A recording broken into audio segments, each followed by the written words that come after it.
Good day mga ka-JT Sakalam. Dito nga pala po ay last day na namin sa El Nido. Kaya ako, na umaga magising ako, nakita ko siya diyan na nanonood ng sa cellphone niya.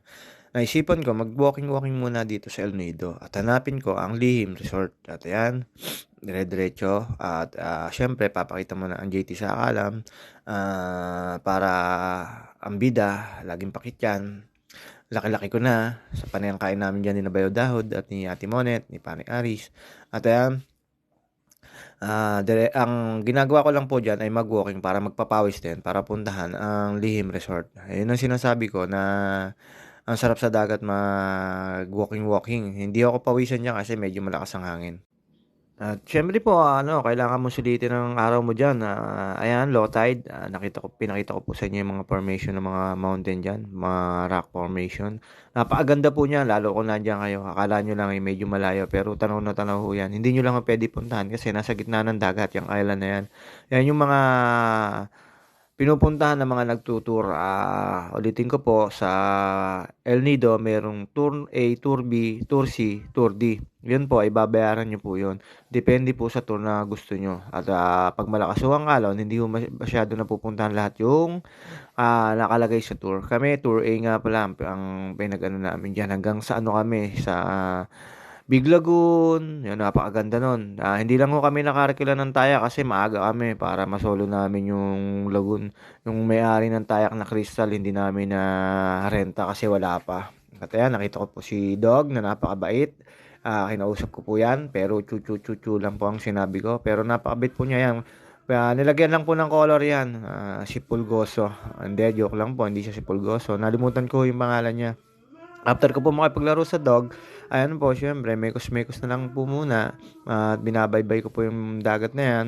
Ano, low tide po yan kaya medyo ganyan. Tapos mamaya po lalapitan ko po yung ano diyan, yung bangkang sinasakyan ng mga nagtutour. Napakasarap po diyan maglakad diyan.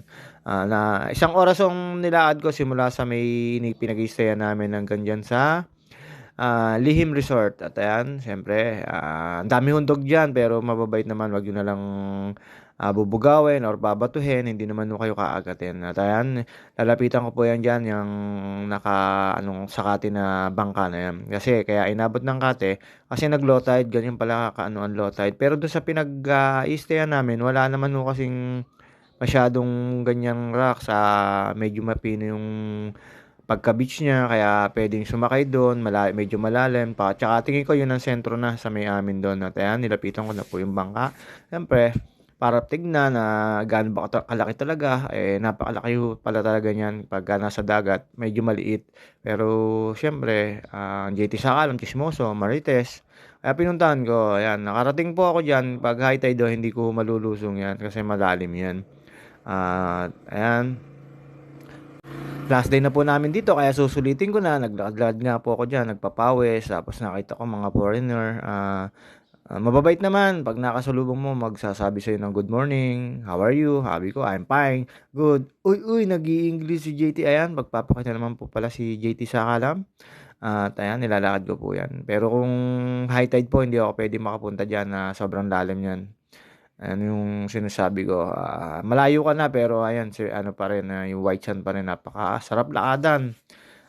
Diyan lang po talaga hindi pupuwedeng wala kayong step-in, sa baybayin lang kayo puwedeng maglakad or mag-jogging na walang step-in. Pero 'pag tumawid ho kayo diyan o pupunta sa gitna, kailangan yung ano lalo sa island na pupuntahan niyo, napakatatalaso ng bato kaya pala laging required na nakasapatos o naka-step-in kasi masusugatan ho talaga kayo. Hindi pupuwedeng hindi kayo masusugatan sa sobrang talim ng mga corals niya na matutuntungan niyo, talagang sobrang masusugatan. Ayun na po, nakarating na po ako diyan sa Talim Resort at nagpaalam ako dun sa pinaka-head guard nila. Sabi ko baka puwede pong dito lang, pero hindi ako puwedeng pumasok diyan, pinagbabawal daw po, bawal daw po sa hindi guest na hindi ka papasok diyan.